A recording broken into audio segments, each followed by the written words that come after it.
Oser courir sa vie, chapitre 3, suite. S'autoriser à éprouver. Écouter ses sensations. Plus de jambes, courez avec la tête. Cette affiche dans l'abribus me laisse perplexe. De toute évidence, le créateur de l'affiche n'est pas un runner. Une façon de dire « quand on veut, on peut ». L'expression est une infidèle traduction de la formule anglaise « When there is a will, there is a way ».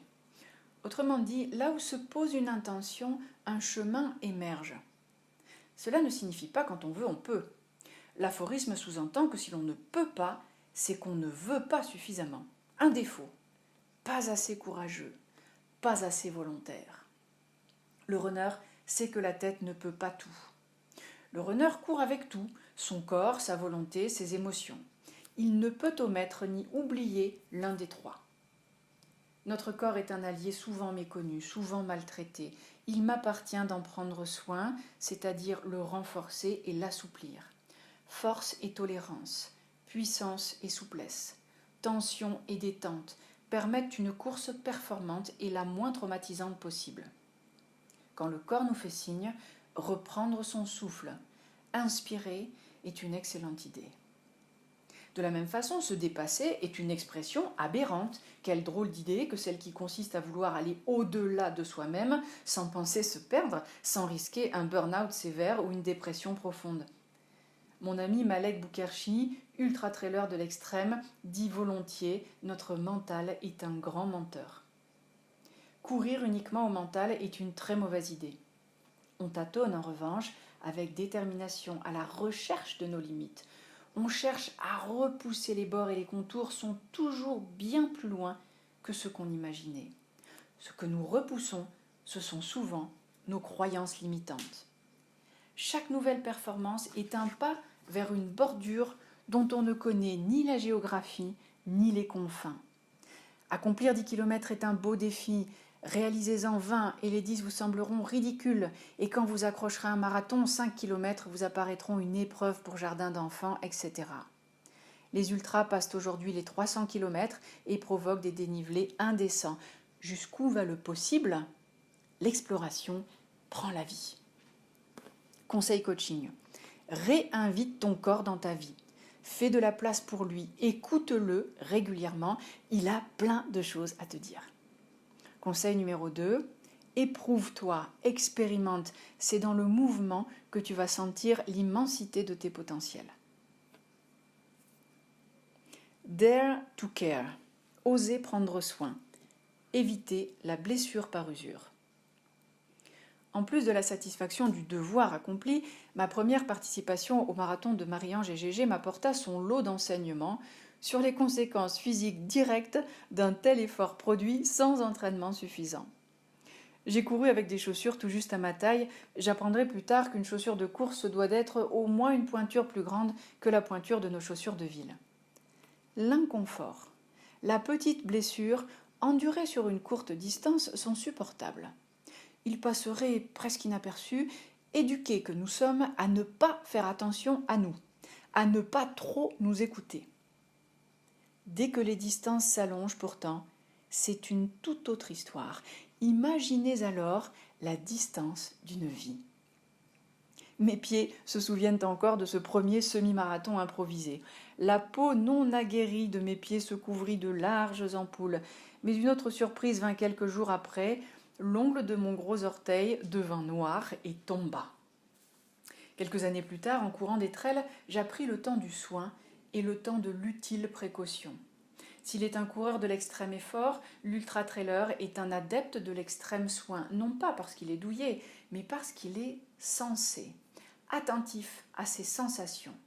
Crème sur les pieds, ongles nettement entretenus, traitement des ampoules à chaque arrêt, changement de linge pour rester dans un environnement sec, propre et confortable. Le trailer n'a pas le luxe d'être négligent.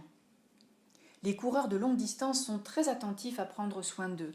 Quand ils courent sur des terrains accidentés, avec des dénivelés, c'est encore plus nécessaire. L'athlète est aussi attentif à se renforcer et à se muscler, qu'à ne pas se blesser.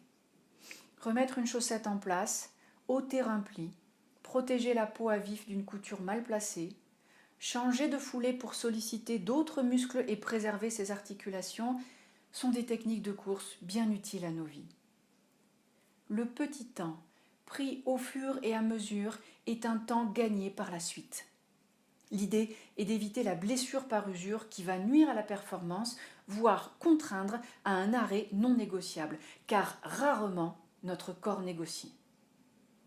Le glissement râpeux d'une étoffe mal préparée sur la peau, répété des centaines, des milliers de fois, corrode, lime, entaille, cisaille, avec les mêmes dégâts que plusieurs dizaines de kilos tombés en une seule masse.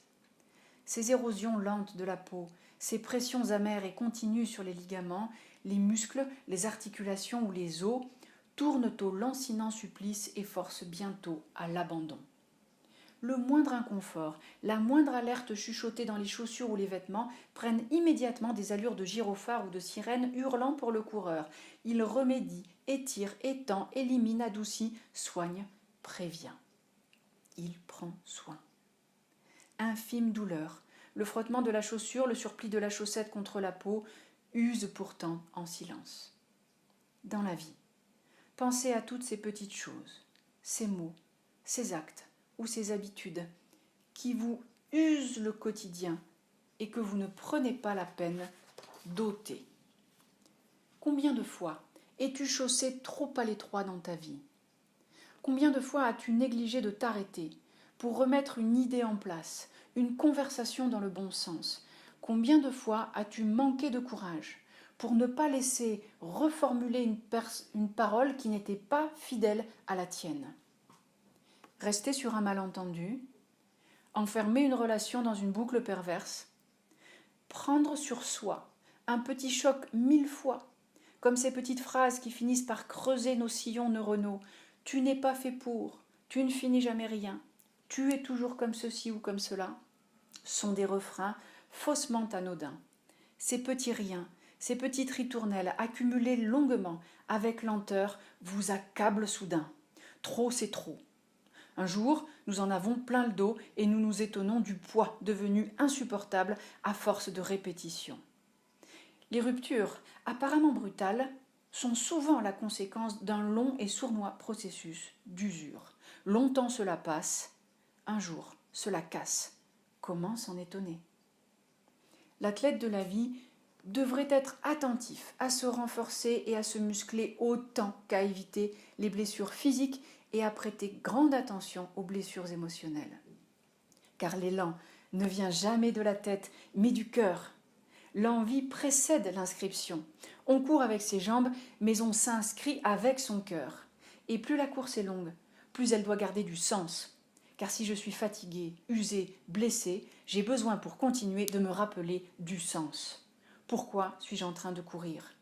Pourquoi ou pour qui suis-je en train de courir ? Quel est le sens de cette course dans laquelle je mobilise mes ressources, mon temps, mon énergie, ma vie ?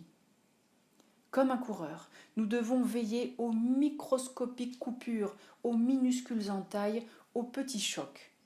Nous devons prendre soin de nous, autant que de ceux, CE, et de ceux, CEUX, qui nous portent. Nos pieds, mais aussi notre socle, nos racines, nos valeurs, autant que de nos proches et des êtres qui nous sont chers. Conseil coaching, 1 fois par jour, 1 fois par semaine, 2 fois par an, arrête-toi, écoute-toi et inspire. Conseil numéro 2, sois très attentif aux messages de ton corps. Quels sont ses échos ? Que te dit-il sur tes besoins, sur tes manques ? Les bobos ont aussi leur mot à dire. Conseil coaching numéro 3. La routine, c'est comme le caillou dans la chaussure, ça ne blesse pas tout de suite. Mais si tu ne prends pas le temps d'ôter ce petit caillou, à terme, c'est l'ampoule assurée, voire la fin de la course. Tu n'auras pas plus mal. Juillet 2019, je démarre un stage avec un groupe d'ultra-trailers, 4 jours dans la montagne. Je commence à courir et moins de 2 heures après le départ, je me dis que c'est de la folie. Je ne vais pas tenir. Et puis mon corps me surprend. Il s'habitue peu à peu à l'effort, à la pente. Je trouve mon rythme et je me laisse gagner par la beauté de la montagne. Je sais que les autres m'attendent plus haut et je finis par atteindre moi aussi le premier sommet. Nous reprenons la course et je commence la descente. Une surprise m'attend. Descendre en courant, c'est bien plus difficile que de monter. J'ai peur. Je me crispe au lieu de me détendre. Je refuse la pente au lieu de l'accepter. Mes muscles brûlent de plus en plus, je pense à m'arrêter. Au même moment, un trailer vient courir à côté de moi. Il jette un œil dans ma direction et il voit que je souffre. Il va alors me dire cette phrase magique. « Delphine, tu vas voir. À un moment donné, la douleur n'ira pas plus loin. Tu n'auras pas plus mal. » Et ça m'aide à continuer et à rester dans la course. Dans la difficulté ou dans la douleur, le premier réflexe est de se crisper. Face à l'imprévu, douloureux ou joyeux, notre posture réflexe est proche de l'huître. Nous nous contractons et nous pensons à nous protéger. Nous fermons le rideau. Essayons l'inverse. Face aux gros problèmes, inspirons au lieu d'être en suffocation. Le boxeur, qui oppose la force seule au coup, ressemble à du cristal. S'il durcit sa posture, il risque de se rompre. S'il résiste avec une puissance souple qui absorbe l'impact et le dilue, il encaisse et passe. Conseil coaching. Quand tout va bien, profite de l'instant présent. Évite la phrase « ça va trop bien en ce moment, ça ne va pas durer ». Conseil numéro 2. Face au coup du sort, ton réflexe naturel est la crispation, la protection. Essaie plutôt la détente et l'ouverture. Aie confiance. Inspire. Tu verras, c'est étonnant. Conseil numéro 3. Coureur, applique-toi à rester en vie, vivant. Conseil numéro 4. Prends régulièrement soin de toi. La fréquence est fondamentale. Plusieurs mini-retraites par an valent mieux qu'une seule période de grandes vacances. Et n'oublie pas, en matière de bien-être, abondance ne nuit jamais. Courir avec son sac. Les trailers ont appris à courir avec un sac à dos. On use de l'expression courir en autonomie. Nous rangeons dans nos sacs de trail nourriture, boissons, kit de soins et nous glissons aussi nos gris-gris, la photo des enfants, le livre du moment, l'objet fétiche. Souvent, ces amulettes sont liées à un proche, chéri. Elles nourrissent le coureur aussi sûrement que les tubes de gel énergétique. Le coureur, on l'a évoqué, doit prendre soin de lui, autant de ceux et de ceux CEX qui le portent. Dans la vie, tu ne peux pas courir longtemps avec un sac trop lourd, trop plein. La bonne idée, c'est de courir léger. Porter juste le nécessaire, autrement dit ce qui est utile et précieux pour toi. Régulièrement, il s'agit de faire le tri et d'enlever sans concession ce qui ne t'appartient pas. Des phrases qu'on t'a répétées, des idées qui ne sont pas les tiennes, des histoires qui ne sont pas à toi.